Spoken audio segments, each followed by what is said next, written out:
નમસ્કાર, હું કુલીન ગુજરાત ન્યૂઝમાં આપનું સ્વાગત કરું છું। સૌરાષ્ટ્રના સુપ્રસિદ્ધ સાંધ્ય દૈનિક અકિલામાં 1 એપ્રિલ 2016ના રોજ લોકોને એપ્રિલ ફૂલ બનાવવા માટે એક સમાચાર પ્રસિદ્ધ કરવામાં આવ્યા હતા, જેમાં રૂપિયા 500 અને 1000ના દરની ચલણી નોટો સરકાર બંધ કરશે તેવા સમાચાર છપાયા હતા।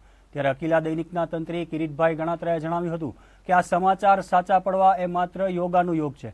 કિરીટભાઈ ગણાત્રાએ અમારા સૌરાષ્ટ્રના લોકેશન હેડ મિલન ઠાકર સાથે એક વાતચીતમાં પોતાની પ્રતિક્રિયા આપી હતી।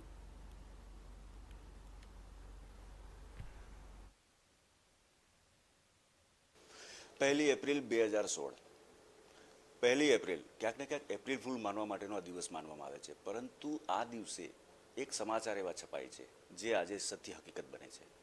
જ્યાં રાજકોટના માતબર જે કહી શકાય અખબાર અકિલા દૈનિક, તેમાં એક સમાચાર છપાયા હતા કે 500ની અને 1000ના દરની ચલણી નોટોનું ક્યાંક ને ક્યાંક તેમને જે ચલણમાં લેવાની બંધ કરવામાં આવશે। આ સમાચાર આજે સાચા પડ્યા છે। ક્યાંક ને ક્યાંક અકિલાના આ સમાચાર કઈ પ્રકારે સાચા પડ્યા છે, આ વિશે વાતચીત કરવા માટે આપણી સાથે જોડાઈ રહ્યા છે અકિલાના તંત્રી એવા કિરીટભાઈ ગણાત્રા। કિરીટભાઈ, ખાસ કરીને આ જે સમાચાર આપે જ્યારે પ્રસિદ્ધ કર્યા 1 એપ્રિલ 2016ના દિવસે, આ સમાચાર કઈ પ્રકારે એક તુક્કો હતો કે પછી આ સમાચારની કઈ આપને હિન્ટ મળી હતી? નહીં, આ ચર્ચાઓ તો ઘણા વખતથી ચાલતી હતી કે નરેન્દ્રભાઈ કાળું નાણું કોઈ પણ ભોગે ડામી દેવા માગે છે, તો એનો એક સીધો સાદો ઉપાય એ થાય કે 500 અને 1000ની નોટો એમને રદ કરવી જ પડે। મારા અમદાવાદના પત્રકાર મિત્રો હારે પણ ચર્ચા થતી, એમનું પણ માનવું અને એમના પણ એવા ફીડબેક હતા કે ભાઈ આ શક્ય છે 500 કે 1000ની નોટો રદ થાય। દરમિયાનમાં 1 એપ્રિલ આવી તો અમે દર વર્ષે એક એવા ન્યૂઝ મૂકીએ છીએ અને ગુજરાતના લગભગ અખબારો મૂકે છે કે જેમાં પોતાના વાંચકોને સારી રીતે એપ્રિલ ફૂલ બનાવે। વાસ્તવમાં એમાં કંઈક તથ્ય ન હોય અને અમે એ જ ભાવથી એ ન્યૂઝ પ્રસિદ્ધ કરેલા 1 એપ્રિલે। અમારે શૈલેષભાઈ છે દવે, એમનું આ એક સજેશન હતું કે 500 અને 1000ની નોટનું મૂકીએ તો લોકોને ગળે ઉતરી જાય અને વાત સાચી પણ લાગે, તો એમાં અને એ 1 એપ્રિલ લખેલા અકિલાની નીચે જ અમે આ પ્રસિદ્ધ કર્યા છે, જેથી કોઈ અગાઉથી ખબર હતી કે જાણતા હતા કે આ વાત છે એ વાતમાં કોઈ તથ્ય નથી, આ કોઇન્સિડન્સ જ છે। કિરીટભાઈ, આજે જે યોગાનુયોગ જે સમાચારો એક 1 એપ્રિલના દિવસે અખબારે પ્રસિદ્ધ કર્યા, આજે આ સમાચાર સાર્થક થયા છે, સાચા પડ્યા છે, તો કેવું લાગે છે? ખૂબ આનંદ થાય છે। કોઈ પણ પત્રકારને ગમે જ ને, પોતાના અહેવાલો સાચા પડે એ કોને ન ગમે, મને પણ આનંદ થાય છે, પણ દુઃખ એટલું થાય કે એ વખતે કોઈ આવો ભાવ નહોતો કે આ સાચા મારી પાસે આવ્યા છે ને હું છાપું છું। ચોક્કસ, ક્યાંક ને ક્યાંક જે આપે જે સમાચાર જે છાપ્યા છે, ખાસ કરીને 500ની અને 1000ના નોટની જે દરની જે નોટો બંધ થઈ છે, કઈ રીતના એક પત્રકારના, એક જાગૃત પત્રકારના તંત્રી તરીકે, એક પત્રકાર તરીકે આપની શું પ્રતિક્રિયા છે? ખાસ કરીને આ જે કાળું નાણું લાવવા માટેની નરેન્દ્રભાઈ મોદીની આ જે પહેલ છે તેને આપ કઈ રીતના મૂલવો છો? જો એક વસ્તુ તો સ્પષ્ટ છે કે બહારના દેશોમાંથી કાળું નાણું લાવવું ખૂબ અઘરું છે। મોદી સાહેબ એની બધી જ તમામ પ્રક્રિયાઓ કરી રહ્યા, પણ એમને કદાચ એવું લાગ્યું કે દેશ ઘર આંગણે પ્રાથમિક તબક્કે નીચેથી જ શરૂ કરીએ તો આ કાળું નાણું ડામવાનું સરળ થશે, અને એમનો આ અભૂતપૂર્વ અતિ યોગ્ય અને લાયક નિર્ણય છે। સૌએ અને દેશ આખામાં તકલીફ બધાને પડે છે, પણ 2-5 દિવસ પડે તકલીફ, બાકી બધા આવકાર આપે છે અને લાંબા ગાળે ચોક્કસ આના અનેક સારા ફળ મળશે। લોકોએ કાયદાની મર્યાદામાં રહી, કાયદાને અનુસરી અને હવે પછી ચાલવું જોઈએ અને ધ્યાન રાખવું જોઈએ। ખોટા બ્લેકના નાણાં વધુ ઉત્પન્ન કરવાની વાત છોડી અને દેશ હિતમાં જોવું જોઈએ। ચોક્કસ, તો દર્શક મિત્રો, ક્યાંક ને ક્યાંક અકિલાના તંત્રી એવા, અકિલાના મોભી એવા કિરીટભાઈ ગણાત્રાનું એ જ કહેવાનું હતું કે 500 અને 1000ના દરની જે ચલણી નોટો છે તેને પાછી ખેંચવા પાછળનો સરકારનો જે હેતુ છે તેમાં સૌ કોઈ નાગરિકોએ સહકાર આપવો જોઈએ। કેમેરામેન શિવમ બરિયા સાથે મિલન ઠાકર। રાજકોટ અમદાવાદ હાઈવે ઉપર આવેલ બેટી ગામના પુલ નીચેથી એક હત્યા કરાયેલી લાશ મળી આવી હતી, જેને લઈને કુવાડવા રોડ પોલીસ સ્ટેશનનો કાફલો ઘટના સ્થળે દોડી ગયો હતો। ત્યારે તપાસ કરતા માલુમ પડ્યું હતું કે મૃતક યુવાન રાજકોટના ગંજીવાડા વિસ્તારમાં રહેતો હતો અને તેને તેના જ મોટા ભાઈએ હાથ પગ બાંધી નદીમાં ફેંકી મોતને ઘાટ ઉતારી દીધો હતો। કુવાડવા નજીક બેટીના પુલ નીચે કાદવમાંથી એક લાશ પડી હોવાની કોઈ રાહદારી દ્વારા કંટ્રોલમાં જાણ કરવામાં આવતા તાકીદે કુવાડવા રોડ પોલીસ સ્ટેશનનો સ્ટાફ દોડી ગયો હતો અને આ યુવાનની ઓળખ મેળવવા ચક્રો ગતિમાન કર્યા હતા। તપાસ કરતા મૃતક યુવાન ગંજીવાડાના જયંતિ મગનભાઈ મોરડિયા નામનો દલિત યુવાન હોવાનું જાણવા મળ્યું હતું।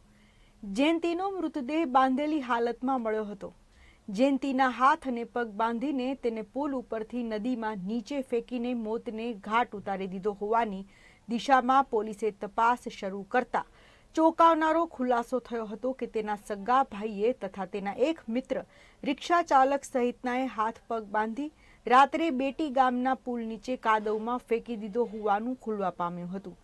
પોલીસે મૃતદેહને પોસ્ટમોર્ટમ અર્થે સિવિલ હોસ્પિટલે ખસેડ્યો છે. દારૂ પીવાની ટેવ ધરાવતા જયંતીના રોજના ઝઘડાથી ત્રાસીને તેને પુલ નીચે ફેંકી દેવાયો હોવાનું જાણવા મળી રહ્યું છે. હવે એક પોલીસ સ્ટેશનમાં કુવાડવા રોડ પોલીસ સ્ટેશનમાં અકસ્માત મૃત્યુની આજે નોંધ થયેલી છે. તેમાં મરણ જનારનું નામ છે જયંતિભાઈ મગનભાઈ મોરડિયા, ઉંમર વર્ષ 29, વાડાની, હાથ પગ બાંધેલી હાલતમાં લાશ રામપર બેટીના પુલ નીચે કાદવમાં પડેલી હતી એવો ફોન પોલીસ સ્ટેશનમાં આવેલો. એની તપાસમાં અમે ત્યાં જતા હાથ પગ બાંધેલી લાશ મળેલી અને પ્રાથમિક દ્રષ્ટિએ હત્યાની શંકા જણાઈ આવેલ હોય, જેથી અમે અહીં પીએમ ફોરેન્સિક પેનલ ડૉક્ટરોથી પીએમ કરાવવાનું નક્કી કરેલ છે અને આગળની તપાસ તજવીજ અમારે ઇન્ચાર્જ પીઆઈ શ્રી જયજી રાણા સાહેબ ચલાવે છે. કારણ તો પ્રાથમિકમાં મરણ જનાર દારૂ પીવાની અને ખોટા ઘરે ઝઘડા કરવાની ટેવવાળો હોય તેમના ઘરના સભ્યો જ હાલ શંકાના દાયરામાં છે અને તપાસ ચાલુ છે. ઘટનાને પગલે ભારે ચકચાર મચી જવા પામી છે. ત્યારે હત્યાના આ બનાવમાં આરોપીઓ પણ પોલીસની હાથવેતમાં હોવાનું તપાસનીશ અધિકારીએ જણાવ્યું હતું. કેમેરામેન જય ભિંડે સાથે સત્યમ હંસોરા, ગુજરાત ન્યૂઝ. રાજકોટ સહિત દેશભરમાં પીએમ મોદીજીના 500 અને 1000ની ચલણી નોટો ઉપર પ્રતિબંધને લીધે ભારે અફરાતફરી મચી જવા પામી હતી. ત્યારે રાજકોટ શહેરના મેડિકલ સ્ટોર્સ પણ બંધ રહેવા પામ્યા હતા અને આગામી 11 તારીખ સુધી નોટો ચાલશે તેવી સરકારની જાહેરાતનો પણ વેપારીઓ દ્વારા ઉલાળ્યો કરવામાં આવ્યો હતો અને ફરજિયાત મેડિકલમાંથી લોકોને 500 કે 1000ની દવા ખરીદી કરવા મજબૂર પણ કરવામાં આવતા દર્દીઓ પરેશાન થઈ ગયા હતા. વડાપ્રધાન નરેન્દ્રભાઈ મોદી દ્વારા કાળું નાણું અટકાવવા અને આતંકવાદને ભસ્મીભૂત કરવા માટે ગત રાત્રે મહત્વનો નિર્ણય જાહેર કરવામાં આવ્યો હતો.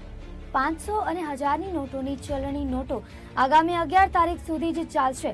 ત્યારબાદ કોઈ નોટો હોય તો બેંક અથવા પોસ્ટ ઓફિસમાં જમા કરાવવાની રહેશે. આવી જાહેરાતને પગલે દેશભરના અર્થતંત્ર પર ભારે અસર જોવા મળી રહી છે. ત્યારે રાજકોટના મેડિકલ સ્ટોર્સ ધારકો પોતાની મનમાની ચલાવી રહ્યા છે.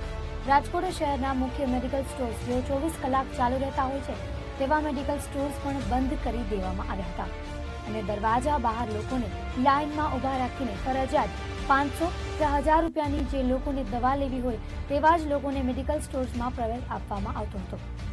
સરકાર દ્વારા ચલણી નોટો 11 તારીખ સુધી ચાલશે તેવા નિર્ણયનો પણ આ વેપારીઓ દ્વારા ઉલાળ્યો કરવામાં આવ્યો હતો, જેને લઈને દર્દીઓને ભારે હાલાકીઓ વેઠવી પડી રહી હતી. હું અત્યારે મેડિકલ સ્ટોરની અંદર દવા લેવા માટે આવ્યો છું. મારી માથાની ટીકડી લેવી છે એટલે એને એમ કીધું કે તમે લાઈનમાંથી બહાર નીકળો. જે વ્યક્તિઓ 500 રૂપિયાની દવા લેવી હોય તો જ તમે ઊભા લાઈનમાં ઊભા રહેજો, નહીં તો કોઈ લાઈનમાં ઊભા રહેતા નહીં. મેડિકલ સ્ટોરમાં જે લોકોને 500ની ઉપરની દવા છે એ જ આપવામાં આવે છે અને અમને છે ને 10 રૂપિયાની ઓલા માટેની છે ને બિલ બનાવી ના પાડે છે એટલે 500નું બિલ બનાવે છે. જે લોકોને સામાન્ય તાવ, શરદી, ઉધરસની દવા લેવી હોય તેઓને ધક્કા મારીને કાઢી મૂકવામાં આવ્યા હતા. દર મહિને 200 થી 250 રૂપિયાની દવા લેતા રેગ્યુલર દર્દીઓને પણ ના છૂટકે 2 મહિનાની સાથે એટલે કે 500 રૂપિયાની દવા લેવાની ફરજ પડી હતી. ગરીબ અને મધ્યમ વર્ગના લોકો માટે આ જાહેરાતની અનેક ગણી મુશ્કેલીઓ વધી જવા પામી છે. મેડિકલ સ્ટોર્સની બહાર લોકોને કલાકો સુધી તડકામાં ઊભું રહેવું પડ્યું હતું. અમે મારા બાબાને એપિલેપ્સી છે એટલે એની દવા અમારે રેગ્યુલર વર્ષોથી ચાલુ જ છે. એ દવા લેવા માટે જ આવ્યા હતા પણ મારે દવા સારી 200-250ની જોતી હતી પણ હવે મારે 500ની લેવી પડે તો ક્યાં 500ની દવાની પછી હું શું કરું? મારે પ્રોબ્લેમ આ છે. સરકારના આ નિર્ણયને લીધે લોકોને પારાવાર મુશ્કેલીઓ વેઠવી પડી રહી છે. સરકારના આ નિર્ણયને લોકો દ્વારા ઠેર ઠેરથી તિરસ્કારવામાં આવી રહ્યો છે. કેમેરામેન નીના દિમાવત સાથે જિગ્નેશ જાની, ગુજરાત ન્યૂઝ, રાજકોટ. તો આ હતા અત્યાર સુધીના સમાચાર. વધુ સમાચાર માટે જોતા રહો ગુજરાત ન્યૂઝ.